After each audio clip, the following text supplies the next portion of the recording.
그러면 저희들 또 주중에 또 수요 성경 공부를 통해서 또 이어지는 저희들 요셉의 삶, 생애를 통해서 또 어떻게 또 예수 그리스도의 어떤 그런 모형으로 또 우리가 어떻게 또 주님을 또 가까이 닮아가고 또 하나님 말씀을 통해서 또 좋은 그리스도인으로서 우리가 어떻게 또 주를 닮아가며 또 우리의 삶 속에서 또 그런 열매들을 맺어갈 수 있을지 살펴보기 원합니다.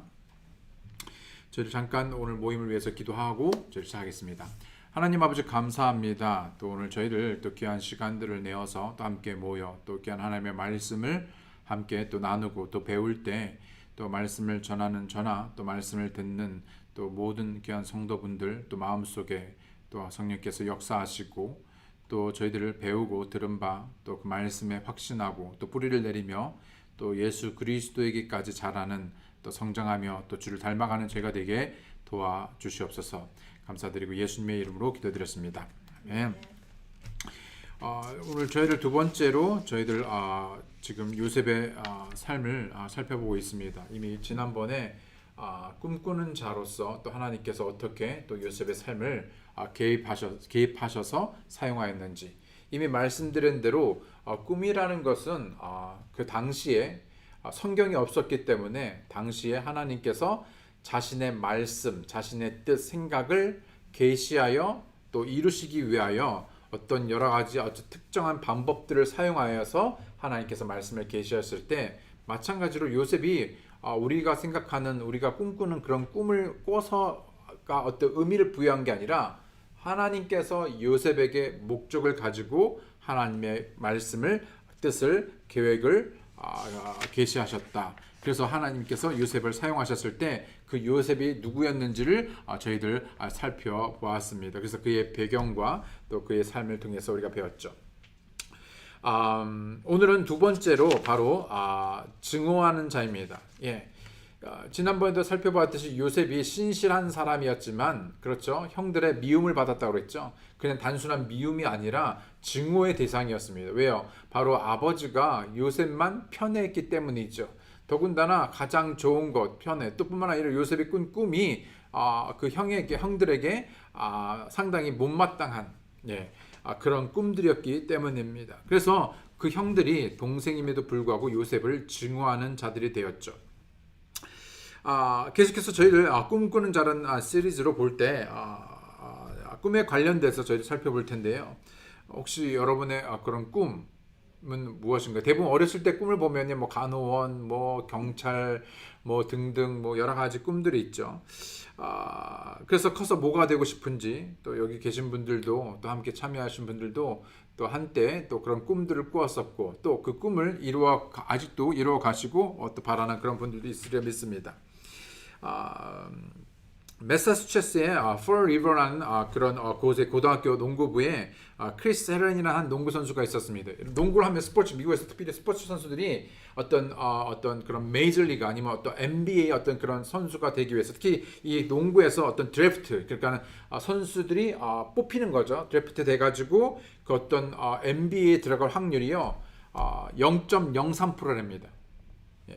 그러니까 이 크리스 헤런이라는 이분은 보스턴 셀틱이라는 그 NBA에 들어가는 게 꿈이었겠죠. 그런데 그 꿈이 이루어지기 위해서는요 무려 10만 명의 고등학교 운동 선수 중에서 3명만, 그러니까 10만 명에서 3명만 들어가는 겁니다. 그러니까 0.03%만 NBA 선수들이 할 수 있는 것이죠.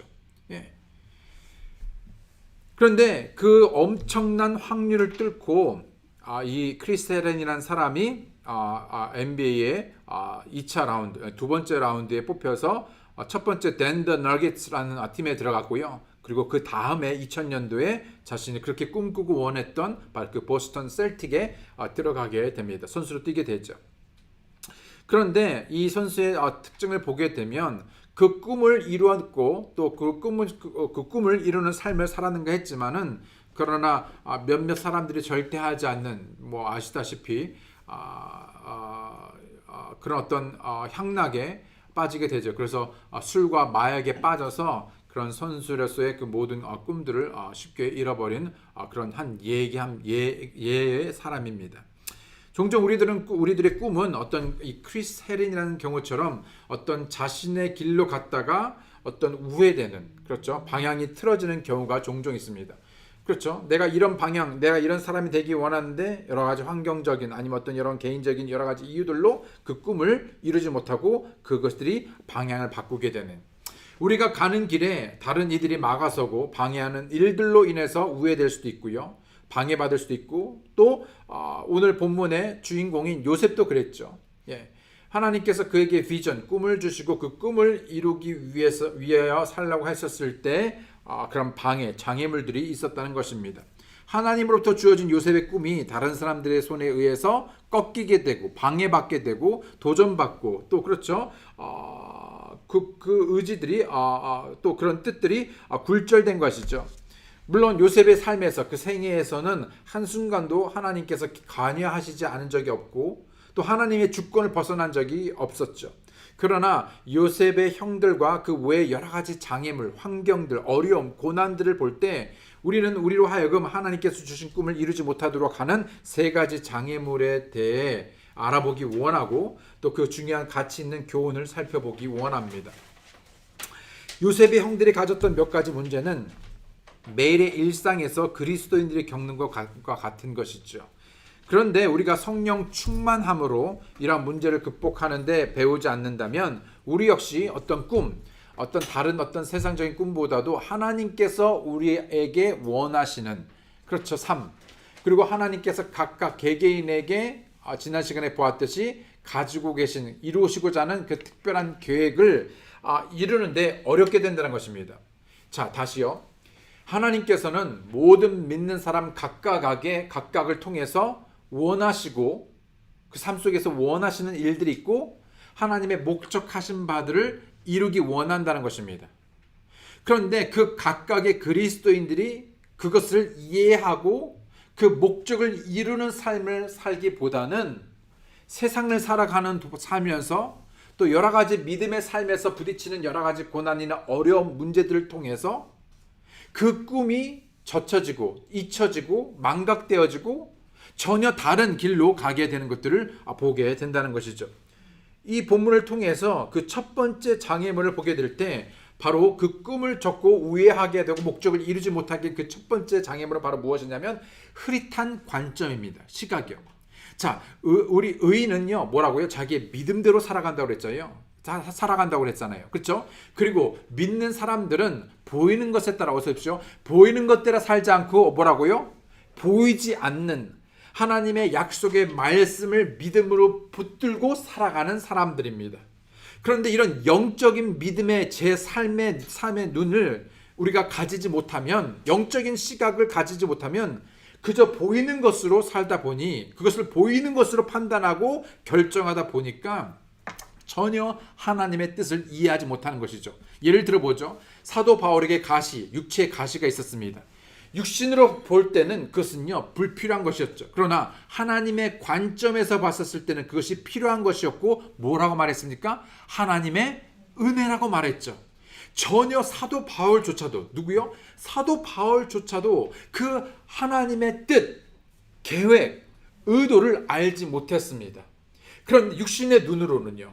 그런데 그가 믿음으로 보게 되었을 때, 그것이 불필요한 것이 아니라 내게 필요한, 그러고 족한 하나님의 은혜임을 알게 되었죠. 그 육체의 가시가 사역을, 내 인생을 방해하는 것이 아니라 오히려 연약함을 통해서 하나님의 권능으로 살게 되었던 것입니다. 이와 같이 이 요셉의 우리 모든 그리스도인들이 하나님의 어떤 그런 계획하심과 목적을 이루기 위하여 믿음으로 바라봐야 되는데 이 믿음의 눈이, 시각이 흐려지는 것입니다. 잘 뿌여지는 거죠. 흐릿해져. 제대로 보지를 못하는 것입니다. 사빈 모르라는 67세의 어느 벨기에 여인의 이야기인데요. 하루는 자신의 집으로부터 93마일, 그러니까 LAX보다 더 먼 것 같아요. 그래서 친구가 와서 집으로부터 93마일 정도 떨어진 기차역에 가서 친구를 픽업해야만 했었습니다. 93마일이니까 여기서 한 NIM까지인가 정도인가 더 되나? 거기까지 가서 친구를 픽업해야 돼요. 그래서 아침 일찍 이제 서둘러서 이제 준비를 하고, 그렇죠? 그다음에 이제 GPS에 이제 그 뭐죠? 맵을 이제 주소를 치고 찍고 이제 출발을 했습니다. 그런데 이내 얼마 지나지도 않아서 그 GPS에 따라서 가야 되는데 산만케 된 것이죠. 뭔가 시야가 산만케 되어지고 제대로 그 내비게이션을 잘 제대로 보지 못하게 된 결과 지도를 제대로 보지 못하고 어디까지 갔냐면 벨기에에서 크로아티아 쪽으로 무려 900마일을 갔습니다. 93마일을 가야 되는 역을 그럼 중간으로 봐야 되는데 그냥 무작정 900마일을 간 거예요. 최근에 우리 아내가 뭐 답이 선물 때문에 여기 없어가지고 토렌스인가? 토렌스를 가야 되는데 중간에 누구랑 통화를 하다가 잠깐 3만케 맵을 가지고 가는데 3만케 되어서 아니 그 중간에 이게 좀 이상했어요. 그래가지고 다른 길로 괜히 엉뚱한 길로 말리부 쪽으로 이렇게 해가지고 그래도 뭐 그는 간가 보다 그래서 가다 보니까 이건 정 아닌 데서 다시 나중에 해본 결과 전혀 엉뚱한 길로 가서 2시간 만에 갈 길을 3시간 이상 걸려서 그래도 다행이죠. 근데 이분은 참 대단한 캐릭터예요. 93마일인데 무려 900마일이면 어떻게 되는 거예요? 900마일이면 여러분 상상이 갑니까? 어디죠? 여기서 900마일이면 거의 하루를 그냥 달린 겁니다. 냅다 달린 겁니다. 엄청 90마일로 달려도 9시간. 그러니까요. 거의 하루가 지나간 것이죠.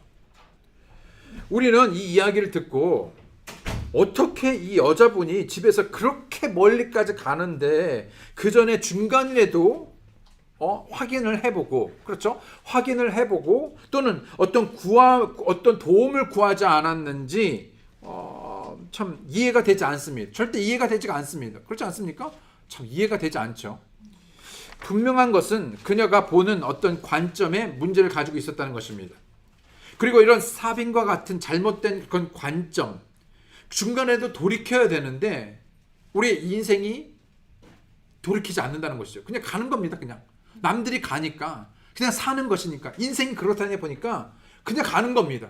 영혼이라는 도착지가 있고 천국이라는 도착지가 있고 그 천국을 향해서 우리가 어떻게 가야 되는지가 분명히 여러분 맵에 제시되고 있는데도 불구하고 그냥 가는 겁니다. 그냥 가는 겁니다.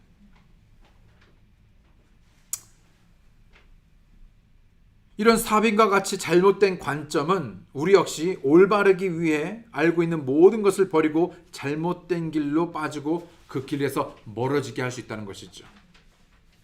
여러분 우리가 가야 한 인생의 길은 많은 길이 아닙니다. 단 하나의 길입니다. 다른 옵션이 없습니다. 다른 길에서 그 길을 찾을 수도 없고 다른 길을 가면서 그 길의 목적지를 갈 수도 없습니다. 우리에게 유일한 길은 구원받은 우리의 유일한 The Way는 바로 예수 그리스도입니다. 그런데 우리가 그것을요 주의하지 않으면 보십시오.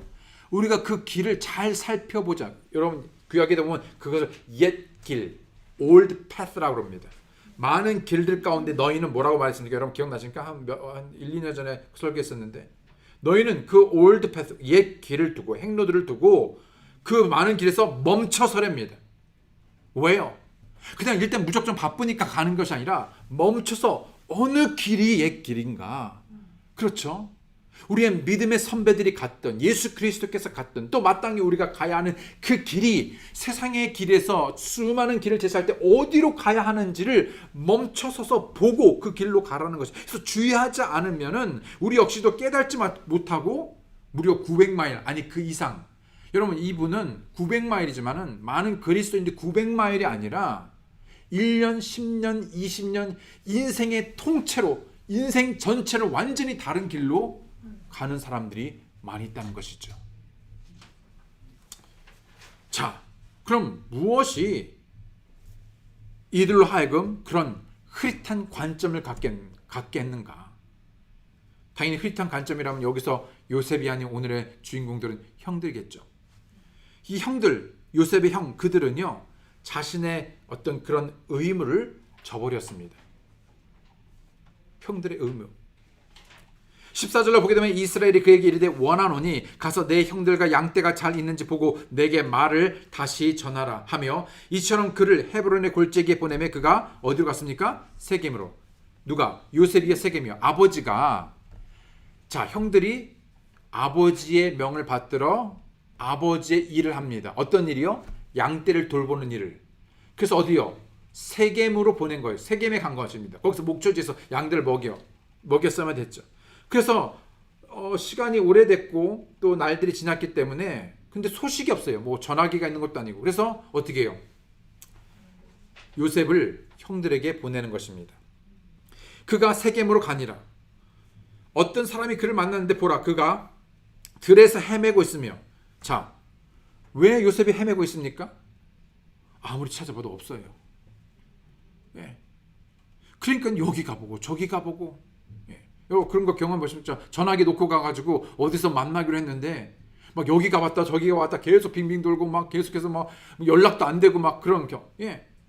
요셉이 막 여기저기 다 가는데 막 헤매고 있는 거예요. 그랬더니요 그 헤매고 있을 때 그 사람이 그에게 물어 이르되 내가 무엇을 찾느냐 하매 그가 이르되 요셉이 이르되 내가 내 형들을 찾아오니 원하건대 그들의 양떼를 먹이는 것을 내게 말해 주소서 하매 17절에 그 사람이 이르되 그들이 여기에서 떠났느니라 내가 그들의 말을 들으니 우리가 어디로?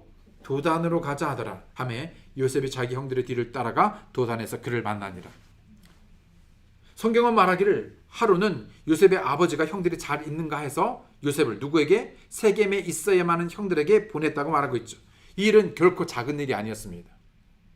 예. 성경학자들은 요셉이 있는 이 헤브론으로부터 아버지가 보낸 형들이 있어야 하는 그 세겜의 그 거리가 무려 50마일이랍니다. 자, 50마일을 차로 보내도 여기서 거의 LA 다운타운까지 여러분 차로 가도 어쩔 때는 귀찮을 수 있잖아요. 근데 어떻게 해요? 걸어서 50마일을 보내서 형의 안부를 알아보라는 것입니다. 더군다나 몇 살이요? 17살. 그러면요 17살짜리 청소년이 50마일을 걸어서 가야 한다 그러면요 얼마나 걸릴 것 같습니까? 하루 종일입니다. 하루 종일이에요.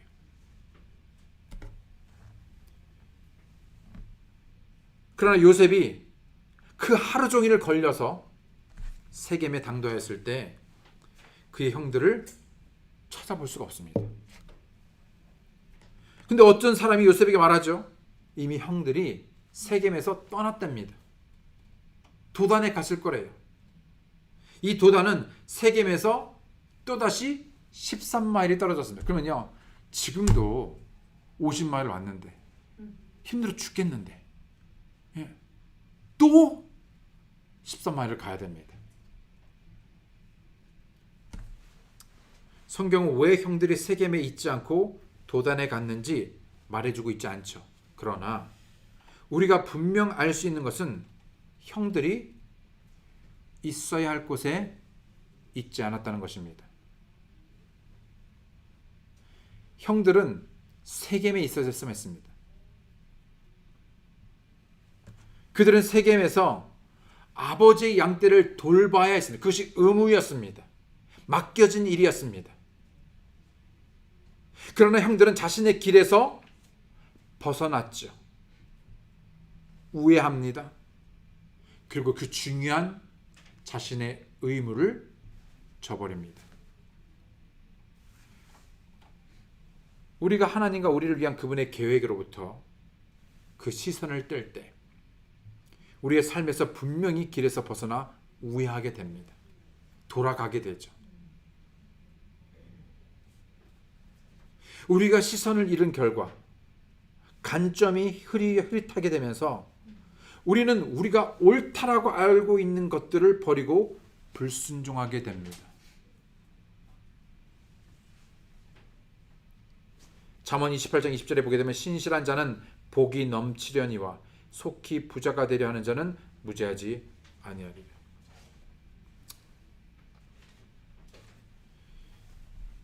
많은 그리스도인들이 마땅히 가야 할 길이 있습니다. 이미 우리가 말했죠. 압니다. 있어야 할 자리. 여러분 우리 있어야 할 자리 어디입니까? 아버지가 있어야 할 자리. 남편이 있어야 할 자리. 어머니, 아내가 있어야 할 자리. 자녀가 있어야 할 자리. 성도가 있어야 할 자리. 어쩌면 성도로서 믿는 자로서 기도의 자리, 말씀을 읽는 자리, 순종의 자리, 전도의 자리 등등 우리가 마땅히 있어야 할 자리들, 신실하게 있어야 할 그 자리들, 하나님께서 보십시오. 아버지가 요셉의 형들에게 기대하고 있을 것이라고 생각했던 그곳, 아버지 하나님께서 그리스도인 우리가 마땅히 있어야 할 곳에 있어야 함에도 불구하고 그 자리를 혹 이탈하고 있지는 않은지.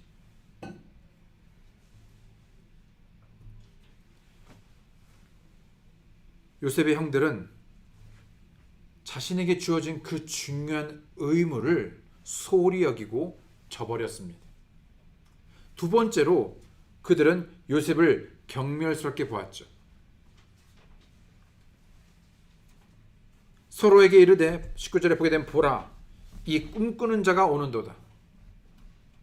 이 한마디로 벌써요. 이미 이야기가 요셉에 대한 이야기가 공론화됐습니다. 요셉을 왕따시키고 나머지 형들은요. 바로 그냥 요셉도 아니에요. 뭐라고요? 꿈꾸는 자. 그러면요. 이게 공론이 안 됐으면요. 뭐라고? 무슨 말이야? 꿈꾸는 자라니? 그게 아니라 이미 요셉 자기의 볏다는 일어서고 우리의 볏다는 거기에 엎드려 절하고 그렇죠? 그 꿈꾸는 자, 과대망상자, 버릇없는 여러분 중에 여동생이나 남동생 있으신 분 있으신지요? 어렸을 적에 함께 이 형제들이 자매들이 자라면서 종종 싸우게 되는 분노를 화가 나게 하는 행동들을 합니다. 우리는 이제 오래돼서 잊어먹었다 할지라도 여러분 또 이제 손주들 있고 그 손주가들이 서로 별것도 아닌데 보면 막 싸워요. 막 언어에 대듯이 막 특히 누나 언니들은 막 눈을 돌려가면서 막 고개를 져가면서 막 성가시듯이 귀찮게 계속 따라다니고 그리고 놀아달라 그러고 너무 시끄럽게 하고 자기가 좋아하는 장난감을 가지고 놀려 하고 부셔뜨리고 자기가 제가 정말 귀중하게 여기는 옷을 빼앗아 입으려 하고 하여튼 여러 가지로 성가시고 귀찮게 하는 일들이 일어납니다. 형들이 동생 요셉의 꿈을 들은 후에 또 아버지의 유별난 편애를 받고 또 거기다가 채색 옷까지 입고 다니는 것을 보아만 했을 때 그야말로 꼴볼견이었겠죠. 요셉의 형들에게 요셉은 눈의 가시처럼 성가신 그 이상의 것이었습니다. 그냥 보기만 해도 듣기만 해도 화가 나는 미움에 사무치다 못해 증오했습니다.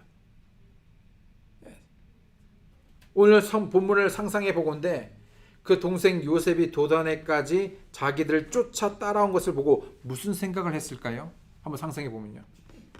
동생이네? 그게 아니었죠. 그렇지. 지긋지긋해. 저거. 여기까지 쫓아와서 왜 또 온 거야 또? 더군다나요. 잘 안 뛰어야 되는데 더 잘 뛰어요. 왜요? 그렇지. 다 까만 옷 그냥 그레이 옷을 입고 있는데 혼자만 컬러풀한 채색 옷을 입고 있으니까요. 튀겠어요? 안 튀겠어요? 다 흑백 팁인데 혼자 컬러 팁이면 튀겠어요? 안 튀겠어요? 다 검은 머리인데 노랑 머리면 튀겠어요? 안 튀겠어요? 너무나 볼 가까이 안 와도 돼. 이미 벌써 저기 멀리서 뭔가 무지개가 왔다 갔다 하면요. 여러분 컬러풀하는 여러분 그런 어떤 색깔의 뭐가 왔다 갔다 하면요. 안 봐도 뻔합니다. 성경은 말하기 요셉이 형들에게 가까이 가기도 전에 동생 요셉을 알아보았다고 말하죠. 요셉을 보는 것이 결코 행복하지 않았습니다. 행복하지 않았어요.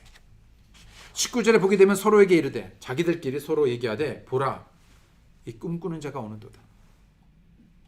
이게 좀 이게 꿈꾸는 자 이렇게 좀 성경은 좀 고급스럽게 말했잖아요. 좀 더 좀 비하면요 이 꿈쟁이. 또 다르게 말하면 또 뭐 어떻게 할까? 더 그런 말이 있을 수 있을까? 형들이 저 꿈꾸는 요셉이 하나님으로부터 받은 꿈을 자신들에게 나눈 것이 가벼운 게 아니었죠. 동생에 대해 분노하고 증오하는 감정의 마음을 표현하는 빈정대는 말이었습니다. 요셉은 지금 아버지를 대표해서 그곳에 있지요. 그리고 형들의 분노는 어쩌면 죄책감에서 온 것이었을 수 있습니다. 무슨 죄책감이요? 왜요? 왜 이렇게 민감하게 반응할까요? 생각해 보셨습니까?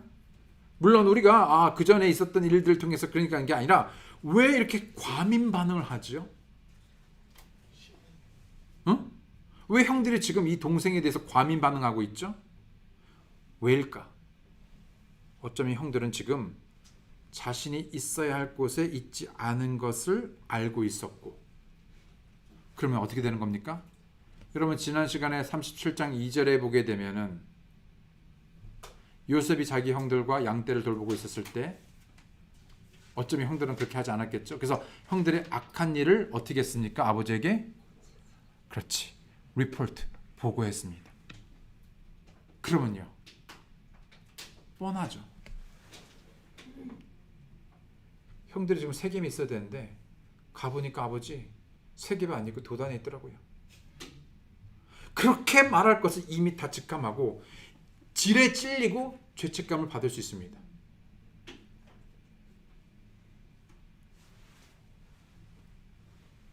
요셉의 형들처럼 우리의 시각이, 우리의 관점이 흐릿하게 될 때 우리는 하나님의 일들과 하나님께서 우리의 삶에 세워두신 권위들을 경시하고 무시하기 시작합니다. 보이지가 않아요. 그야말로 눈에 뵈는 게 없어지는 겁니다. 너무나 많은 청소년들이 이러한 잘못된 시각을 가지고 또는 관점을 가지고 자신의 부모님이나 선생님이나 그 외 하나님께서 그들을 돕고 보호하기 위해서 두신 어떤 권위를 무시하고 무례히 대합니다.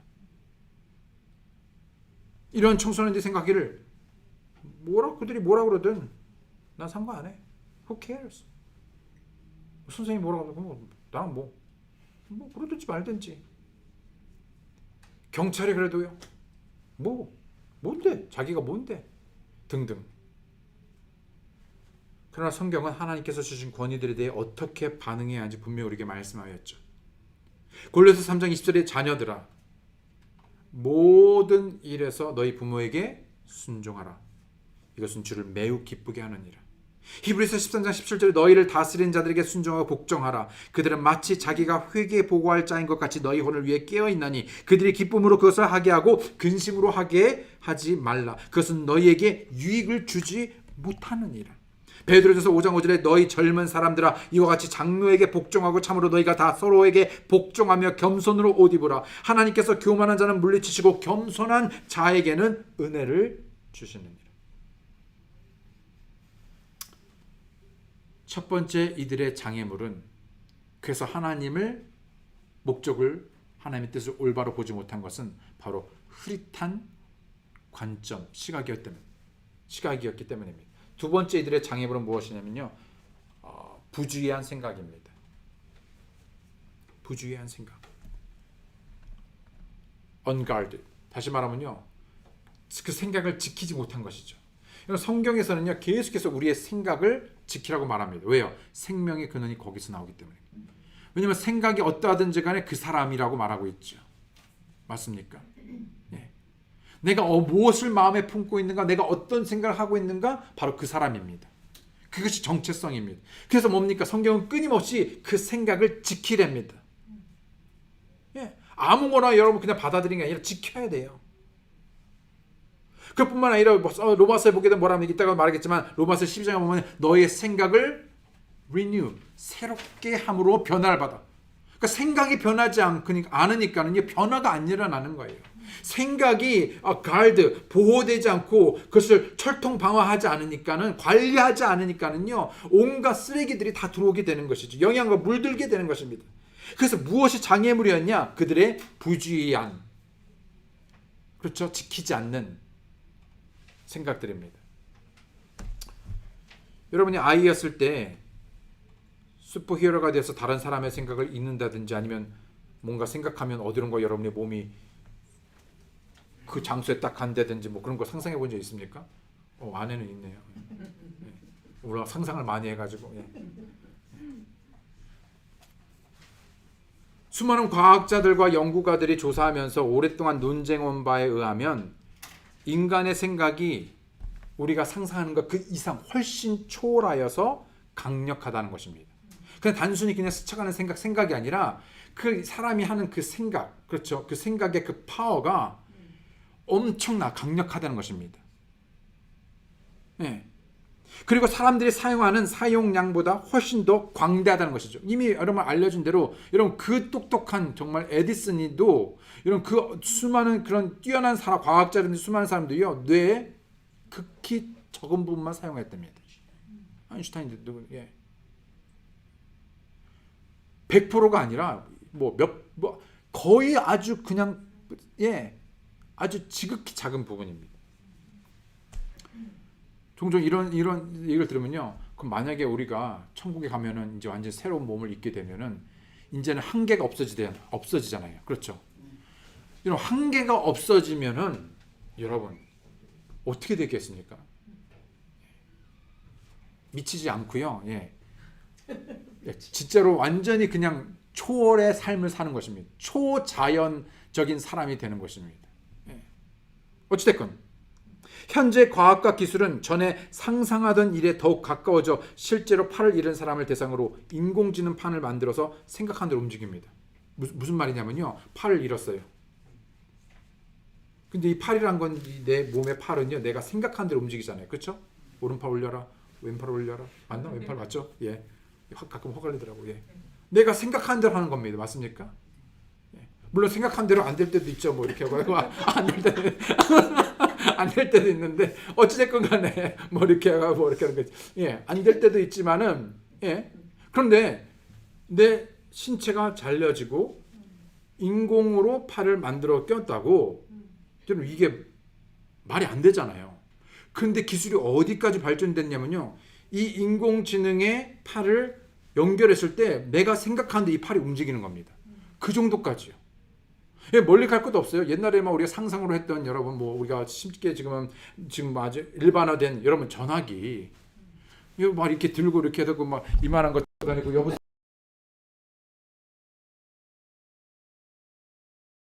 그것만 해도 몇백만 원 돼가지고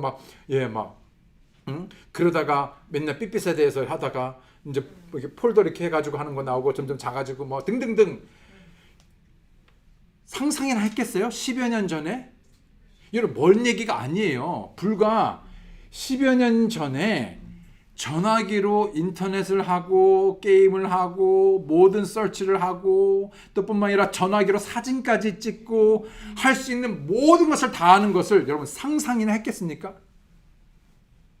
옛날에 음악을 워크맨 여러분 그 일본 거 그래가지고 그 들고 다니면 카세트 테이프 해가지고 그거 여기다 꽂고 멋있게 막 그랬잖아요. 요새 누가 그래요? 여러분 생각나세요? 우리가 그런 시대 살때니까 그게 먼 얘기가 아니라 무슨 뭐 70년대가 아니라 10여 년 전이니까요. 여러분 10여 년 전에. 그래서 여러분 잘 가던 그 용산에 그 가게 되면요. 일본제들 이렇게 사니오 뭐 이렇게 해가지고요. 아주 쿨하게 생긴 또 나중에 좀 더 예쁘게 나온 여러분 그 워크맨 들고 다니면서 음악 듣고 그랬었잖아요. 전혀 상상하지 못한 일이. 차가 하늘을 나른다? 그 상상, 뭐 과학 상상의 상황이죠. 이제 지금 현실화돼 갑니다. 그런데 이 과학자에 따르면 이것 또한 아까 인공지능의 이 팔이 생각대로 움직이는 이것도요 하나의 일부분에 불과됩니다. 무슨 얘기를 하냐면 이렇게 잠깐 3첩으로 빠졌냐면요. 생각이라는 것이 위대하고 놀라운 일을 할 수 있는 것처럼 매우 악한 일들을 또한 할 수 있다는 것이죠. 자, 긍정적인 것은 생각이 좋은 것들을 하기도 하지만요. 생각을 관리하지 않고 보호하지 않고 내버려 두고 방치하고 또 우리가 그 생각하는 것을 우리가 주의를 기울이지 않고 부주의하게 됨으로 인하여서 그 반대 상당히 더 악한 영향을 가져올 수 있다는 것입니다. 때문에 만약 우리가 이런 생각을 잘 관리하지 못하고 우리 생각을 보호하지 않는다면 우리의 생각들은 우리를 하나님으로부터 멀어지게. 여러분, 왜 사람들이, 그 믿음의 그리스도인들이 왜 어느 순간부터 하나님부터 멀어졌습니까? 생각을 지키지 않았기 때문입니다. 어느 순간부터 생각이 세상의 생각으로 물들었기 때문입니다. 그 처음이 생각입니다. 나는 처음에 그렇게 생각 안 했잖아요. 우리가 구원받고 났었을 때 우리가 어떻게 살아야 될지, 우리가 어떻게 예배해야 될지, 우리가 어떻게 드려야 될지 등등 영원한 가치 있는 것에서 우리가 어떻게 이 삶을 살아야 될지 우리의 생각이 새롭게 돼서 다르게 봤죠. 다른 관점을 가지고 있는데 이 믿음 생활을 하다 보니까 어느덧 조금씩 그 생각에 물들면서 무엇에? 세상에 물들면서 전혀 나중에는 다른 생각을 가지게 된 것이죠. 하나님께 멀어지게 됩니다. 하나님께서 소중하게 생각했던 것들이 소중해지지 않기 시작합니다. 하나님께서 가치 있게 여기던 것들이 가치가 떨어집니다.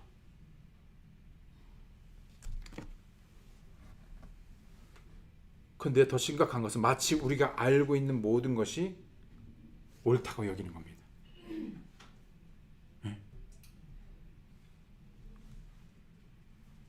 내가 생각하고 내가 옳다고 여기는 것이 그게 옳다고 여기는 거예요. 사람들이 자기 소견에 옳은 대로 행동합니다.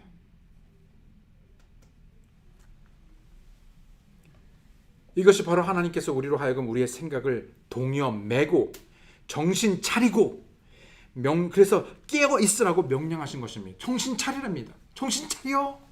오죽하면 여러분 그 유명한 찬송가에 정신 차려 이 친구야 그런 노래가 나왔겠습니까? 김수철인가 옛날에? 그 사모님 그런 노래 아세요? 옛날에 왜 그 가요에 그런 거에서 정신 차려 이 친구야 그거 가져밖에 모르는데 뭐 그런 노래가 있었어요. 가요에. 네. 얼마나 정신을 못 차리면 당시에도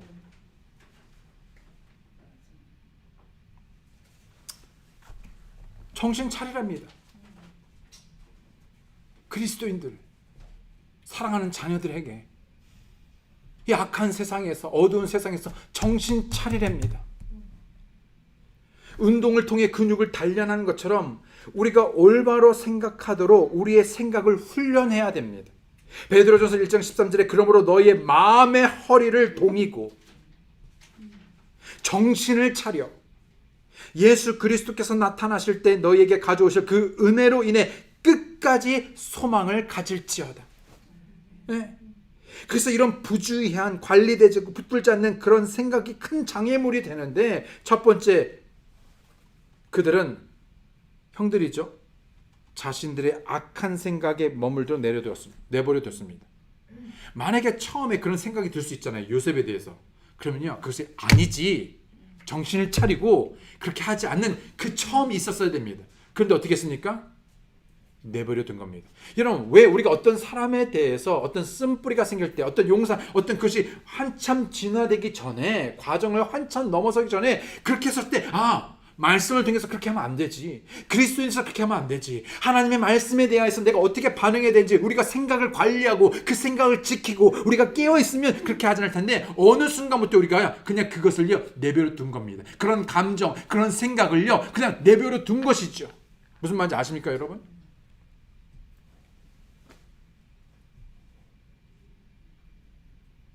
그 악한 생각이 성경적이지 않은 육신적인 생각을 알면서도 그냥 합리화합니다. 변명하는 것이죠. 내버려 두는 겁니다. 그가 그들에게 가까이 가기도 전에 그들이 멀리서 그를 보고는 어떻게 합니까? 그를 죽이려고 그를 대적하여 우미려고. 여러분 지금 이게 뭐냐면 형제예요. 형제. 동생이에요. 근데요 그 악한 생각이 어디까지 왔냐면요. 이 꿈꾸는 자가 오는다 그 정도가 아니라 아이고 저 정도가 아니에요. 죽이려고. 여러분 얼마나 여러분 증오하고 그 미움이 여러분 사무치고 가득했으면 그 악한 생각이 온 몸을 마비시키다 못해 무엇을 하게 되면요 어떻게 하면 죽이지? 여러분 그런 일들이 요새 빌리비제 여러분 뉴스에서 나오는 것들 여러분 보십니까? 이런 어떻게 형제가 형제를 자녀가 부모를 아니면 어떤 이웃 간에 이런 화가 난다고 가서 죽입니까? 이런 말이 되는 일들이 여러분 너무나 널려 있습니다. 이런 그런 악한 생각에 물들어서 마비되어서 이런 무엇이 옳고 그런지 그 중요하지 않고요. 어떻게 되냐? 보고 그를 죽이려고 그를 대적하여 음모를 꾸밉니다. 그런즉 이제 오라.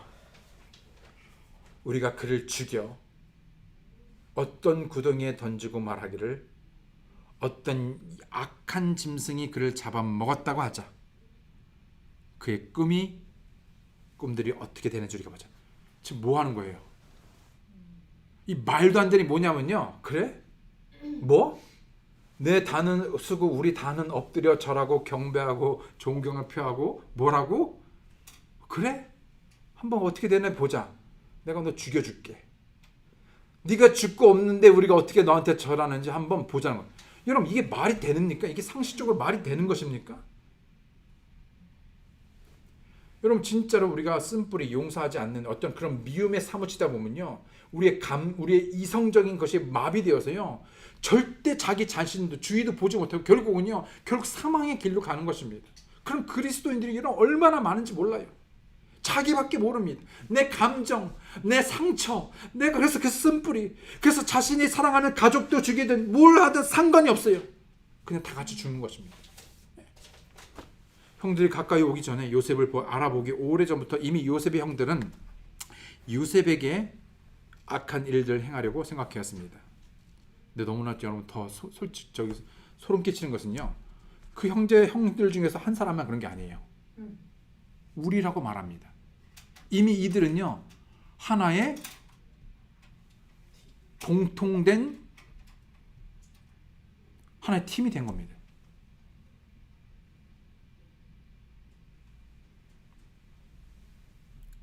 그 무리가 된 거예요.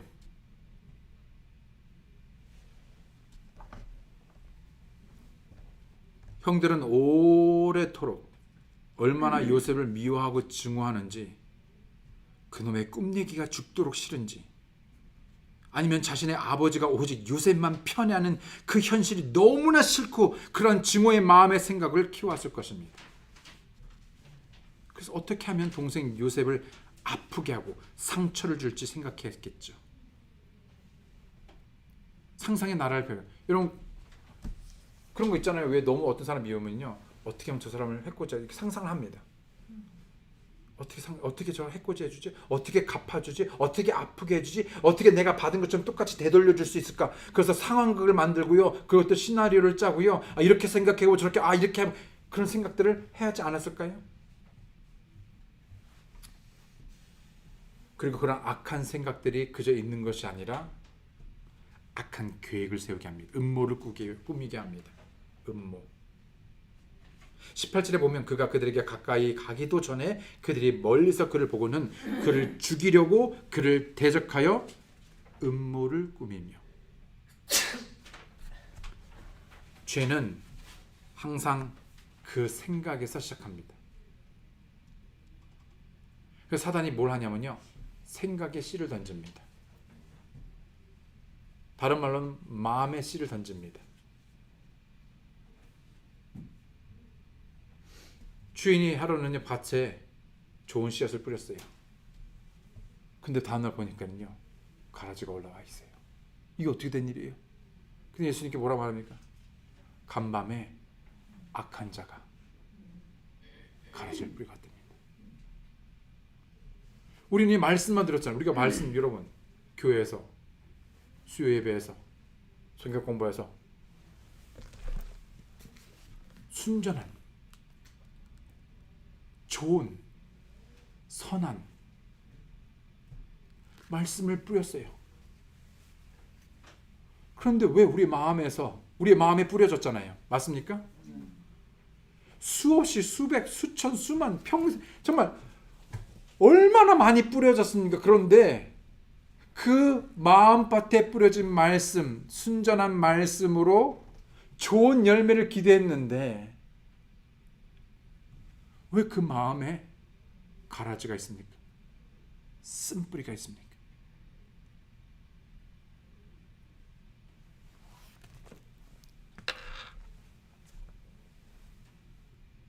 성경 가르치고 우리가 생각하는 것들이 결국은 행동으로 나타나집니다. 행동으로 나타나집니다. 잠언 23장 7절에 아까도 말했듯이 그가 자기 마음속으로 생각하듯이 실제로 그러한즉. 누가복음 6장 45절에 선한 사람은 자기 마음의 선한 보고에서 선한 것을 내고, 악한 사람은 자기 마음의 악한 보고에서 악한 것을 내나니 그의 입은 마음에 가득한 것을 말하니라. 현재 우리의 마음에 뭐가 가득 담겨 있습니까? 내 마음을 가득 차고 넘치게 하는 것들이 무엇입니까? 마귀는 우리가 잘못된 생각 속에 거하기를 원합니다. 왜냐하면 마귀는 여러분의 생각이 말이 되고 여러분의 그 말이 행동이 되며 여러분의 그 행동이 결국 여러분의 인격을 형성하고 그 인격이 결국 여러분이 운명이 된다는 것을 너무나 잘 알기 때문입니다. 그래서 마귀는 여러분의 운명을 바꾸려고 하지 않아요. 여러분의 인격에 손대지 않아요. 여러분의 행동을 조정하려 하지 않아요. 아주 심플합니다. 그냥 생각에 던집니다. 괜찮아요. 안 받아들여도 괜찮아요. 낙심 안 돼요. 어차피 한 번으로 끝날 거 아니니까. 되든 안 되든 신경 안 써요. It's okay. 그래? 또 던집니다. 또 던집니다. 또 던집니다. 그런데 어느 날 그 하나가 내 마음에 박힙니다.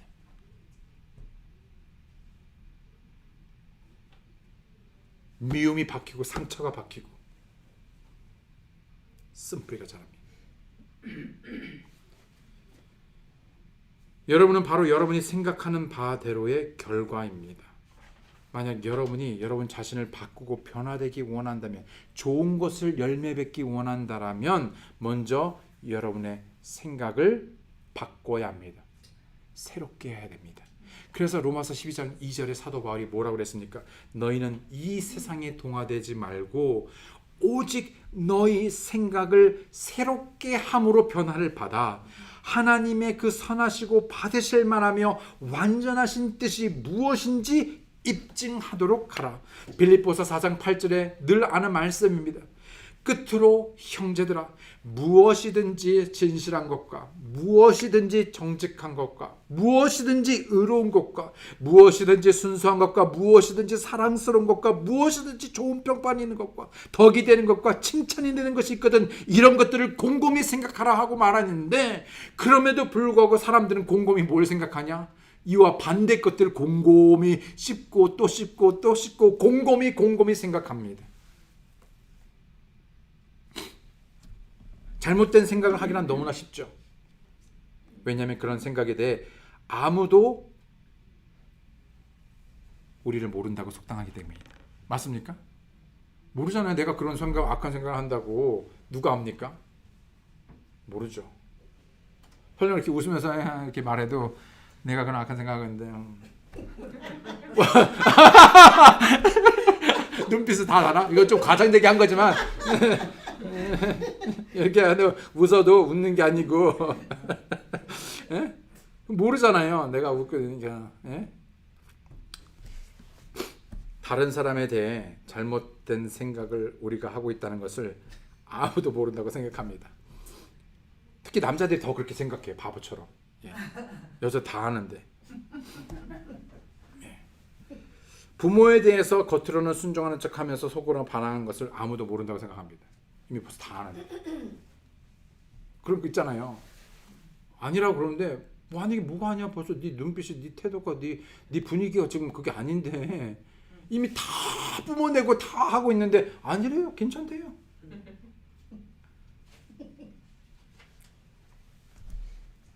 정욕적인 생각을 품고 있지만 아무도 모른다고 생각합니다. 정말 그럴까요? 아니죠. 시편 94편 11절에 주께서는 사람들의 생각을 아시며 그것들이 헛된 줄 아시니. 혹 여러분 가운데 죄를 범하는 것에 대해 생각하고 계신지요? 혹 생각조차 담지 말아야 하는 잘못된 생각들을 품고 있지는 않는지요? 그렇게 생각하면 안 된다는 걸 알면서도 생각하고 있지는 않는지요? 여러분, 무엇을 생각해야 할지 조심하기 바랍니다. 여러분의 생각을 보호하고 차단하고 지켜야 합니다. 생각에 영향을 줄 수 있는 어떤 보는 것, 듣는 것을 주의하여야 합니다. 하나님의 말씀으로 생각을 안전하게 지켜야 됩니다. 그래서 무릇 지킬 것보다 더 뭘 지키라고 그랬냐면 마음, 생각을 지켜야 됩니다. 여러분, 우리 지켜야 될 게 얼마나 많아요.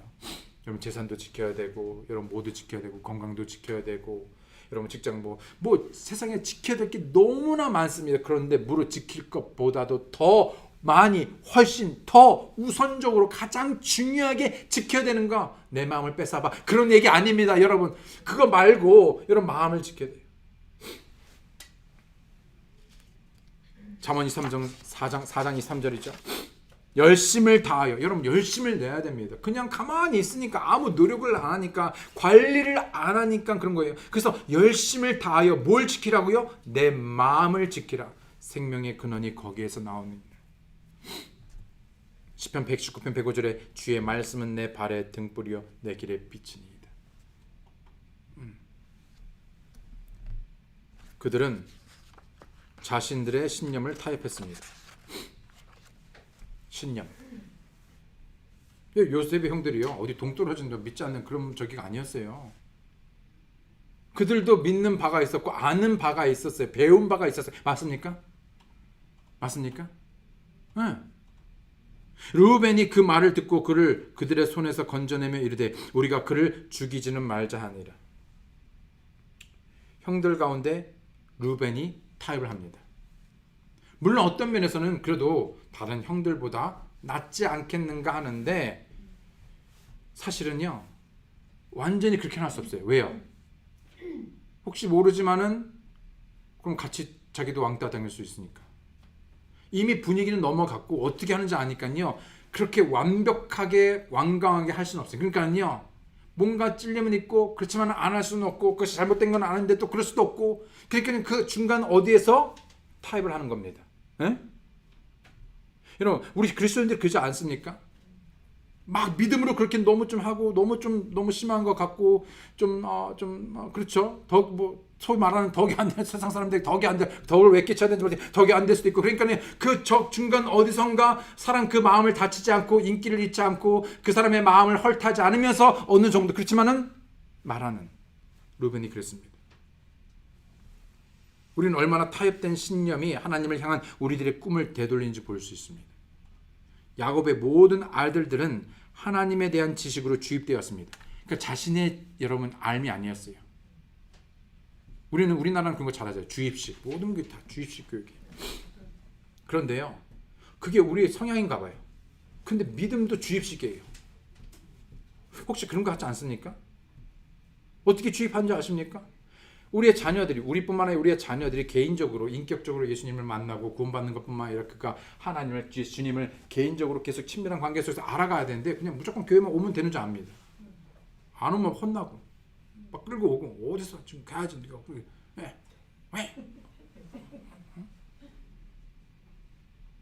네가 교회를 안 가면 어떻게? 말이 돼? 목사의 아들이 돼가지고 교회 안 하면 되겠어? 뭐 이런 식으로 하면 그게 아니, 주입식. 온다고 되는 게 아니죠. 물론 와야 되지만 온다고 되는 것도 아니고, 여러분 우리가 성경을 이거 해박하게 알고 우리가 한다, 그게 아니라 주입식이 아니라, 여러분 이 말씀을 여러분 인격적으로 우리가 알아가야 되는 거잖아요. 근데 여러분 이 형들은 그러지 못했던 것 같아요. 그래서 무엇이, 이들은 주입식, 성경적인 지식이요, 이 형들은 무엇이 옳고 그른 것인지 잘 알았을 것입니다. 그렇지 않았겠어요, 여러분? 그러나 그들은 자신의 어린 동생을 어떻게 하면 가장 잘 죽일 수 있을지 생각했습니다. 너무나 말이 안 맞지 않아요? 다른 모든 형제들에 대해서 르우벤은 가장 좋은 생각을 해냈습니다. 그는 동생 요셉을 죽이기 원하지 않았죠. 다른 형제들이 요셉을 붙잡아 자신들의 계획을 실행하려 했을 때 오히려 르우벤은 요셉을 구출하고자 했습니다. 22절이죠. 르우벤이 또 그들에게 이르되 피를 흘리지 말라. 그를 광야에 있는 이 구덩이에 던지고 그에게 손을 대지 말라. 이것은 그가 그를 그들의 손에서 빼내어 다시 자기 아버지에게 건져주려 함이라. 형이었던 르우벤은 이것은 옳지 않아, 잘못된 일이야 라고 그들에서 맞서게 말하기보다는 그들의 이 화난 감정들을 건드리고 싶지 않았습니다. 또한 그보다는 적절히 타협안을 제시했습니다. 그럴듯하게 이들도 다치지 않고 상처 주지 않으면서 성질을 건들지 않으면서도 할 수 있는, 어떻게 보면 사람들은 야 이게 세상의 지혜가 아닌가라고 말할 수 있을지 모르지만요, 르우벤은 그렇게 했습니다. 그래서 얘들아, 요셉을 구덩이에 던져넣는 것이 그를 죽이는 것만큼 나쁘지 않아. 그래서 구덩이에 두고 굶고 죽게 하든지 아니면 짐승들이 잡아먹게 하는 것도 좋잖아 라는 생각이 다른 형제들을 기쁘게 만들 것이라고 생각했습니다. 일단은 피하고 봐야 되니까. 그래서 좀 더 시간을 벌고 다른 동생들이 조금 진정이 되면은 그때 나중에 와서 다시 살려주려고 했죠. 예. 르우벤의 이런 타협이 상황을 모면할 수 있다고 생각했습니다. 그런데 그렇게 안 됐죠. 이것은 급속히 그의 손을 벗어났습니다. 자신이 통제할 수 있고 자신의 뜻대로 될 거라 생각했지만요, 뜻대로 안 됐습니다. 어떻게 됐습니까?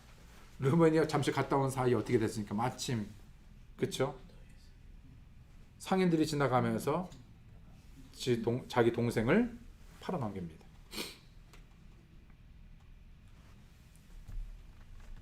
청소년들이 당면하는 가장 큰 올무 중에 하나가 바로 이와 같이 자신의 신념을 타협하는 것입니다. 믿긴 믿어요. 근데 세상에서 요새 믿는다고 말하면요, 왕따 당해요. 무식하다 그래요.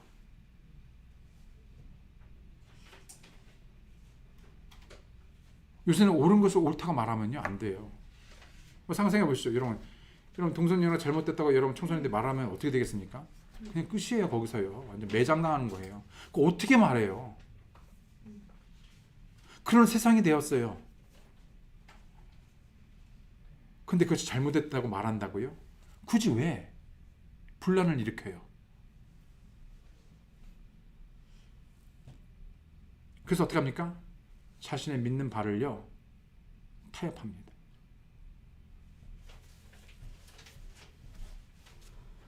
우리는 다짐하곤 하죠. 다짐하곤 합니다. 나는 절대 술을 입에 대지도 않을 거야. 나는 마약 근처에 가지도 않을 거야. 나는 그 어떤 부도덕한 관계에 빠지지 않을 거야. 나는 절대 욕하지 않을 거야. 나는 부모님한테 무례한 말이나 행동하지 않을 거야. 이런 다짐을 하죠. 그럼 이런 다짐에 대해 사탄이 마귀가 가만히 있겠습니까? 오케이 알았어. 그래 맞아 그렇게 해. 그런데 너무 그렇게는 하지 마. 대신에 조금만 해. 너 친구들 다 그러는데 너 뭐 술이 그래서 뭐 그에 다른 사람들 요새 다 해. 성경에 술 취하지 말라고 그랬죠? 언제 술 마시지 말라고 그랬어? 괜찮아. 그냥 분위기만 맞춰. 분위기만. 그냥 분위기니까 그냥 입에만 대. 살짝. 친구들이랑 세상적인 파티에 가는 거, 괜찮아. 너 그래 어떻게 살라고 그래? 너 보러 그 저기 하는 것도 아니고 그냥 함께 해주는 거잖아. 그래야지 그들도 네가 나중에 영향을 끼칠 거 아니야.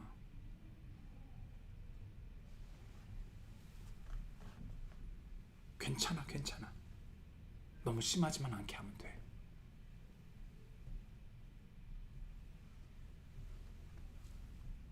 어쩌면 여러분 스스로 생각하기에 이 정도는 괜찮아. 이 정도는 내가 알아서 해. 나도 알아. 이 정도 타협은 내가 핸들할 수 있어. 라고 생각할지 모릅니다. 여러분 그게 얼마나 위험한 생각인지 아십니까? 그러나 르우벤처럼 여러분은 여러분의 신념을 포기하고 약간 타협하기 시작한 그 순간 모든 상황을 다 여러분의 마음대로 통제할 수 없다는 것을 알게 될 것입니다. 안 돼요, 여러분. 절대 하나를 내주면요, 그 다음은 2개를 요구하게 되어 있습니다.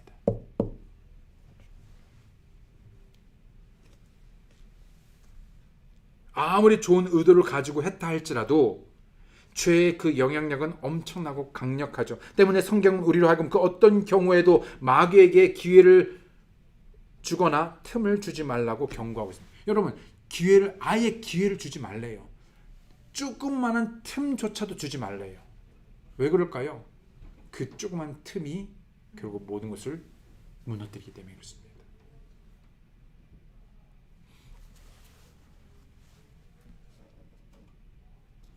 에베소 4장 27절에 마귀에게 틈을 주지 말라. 타협을 멈추고 그 타협 안을 거부해야 합니다. 아닌 거는 아닌 거예요. 무슨 말인지 아십니까? 아닌 거는 아니고 인 것은 이어야 되는데 아닌 것도 아닌 것이 인 것이 뭐라고 그래야 되나? 몰라 그냥. 여러분, 죄를 합리화하지 말아야 됩니다. 합리화하지 말아야 됩니다. 우리가 이미 옳다고 여기고 아는 것을 신실하게 행해야 됩니다. 마지막으로 세 번째 장애물은 딱딱한 마음입니다. 딱딱한 마음. 시간이 많이 돼서 오늘 이거 어떻게 되나? 어중간하게 끝났는데 다음 시간에 할까요? 아니면 어떻게 할까요? 결정을 부탁드립니다. 타협을 하자는 건 아니고요. 지금 1시간에 2개 했거든요. 3분 30분 걸려요. 그럼 다음 시간에 10분 걸리면 타협을 해야 되나? 그냥 마무리하죠. 이거 다음에 하기도 끝날까? 네, 끝내겠습니다. 끝내겠습니다. 여기까지. 중요한 거 하고 있습니다. 그냥 단순히 우리가 그냥 형들을 이야기하는 것이 아니라 여러분, 그 형들이 이야기가 우리의 이야기가 될 수 있고 실제로 우리가 그리스도인으로서 우리가 겪고 있는 장애물들일 수 있습니다. 때문에 우리에게 첫 번째 중요한 여러분 분명한 믿음의 시각이 필요합니다. 믿음의 시각. 그리고 무엇보다 두 번째로 뭐라고요? 우리의 생각을 지켜야 합니다. 생각을 지켜야 돼요. 하나님의 말씀을 깨끗하게. 오늘은 여기까지 하겠습니다. 기도하시겠습니다. 하나님 아버지, 감사합니다. 무엇보다도 먼저 우리에게 말씀을 주시고 또 그 말씀으로 우리가 의지하고 또 버티고 또 승리할 수 있는 힘이 되게 도와주신 것 감사합니다. 매일의 삶에서 말씀 대신 예수 그리스도를 가까이 하고 더욱 주님을 알아가고 은혜 안에 거하며 무엇보다도 이 세상 가운데 참으로 우리의 생각을 지키고 관리하며 또 무엇보다도 참으로 우리에게 영적인 믿음의 눈을 허락하시어서 우리가 마땅히 보아야 할 것들을 보게 하시고 믿음으로 행동하며 순종하는 놀라운 그리스도인이 되게 도와주시옵소서. 오 아버지, 귀한 성도분들을 주님 앞에 의뢰합니다. 참으로 하나님께서 말씀하셨듯이 우리 모든 한 사람 한 사람에게 가지고 계신 하나님의 그 놀라운 계획과 목적하신 바들이 이루어지기까지 저희들 주님을 온전히 신뢰하고 참 말씀에 의지함으로 저희들 믿음 안에서 참 소망을 바라보고 또 주를 의지하며 살아갈 수 있도록 오 아버지 도와주시옵소서. 감사드리고 예수님의 이름으로 기도드렸습니다. 아멘. 감사합니다. 네.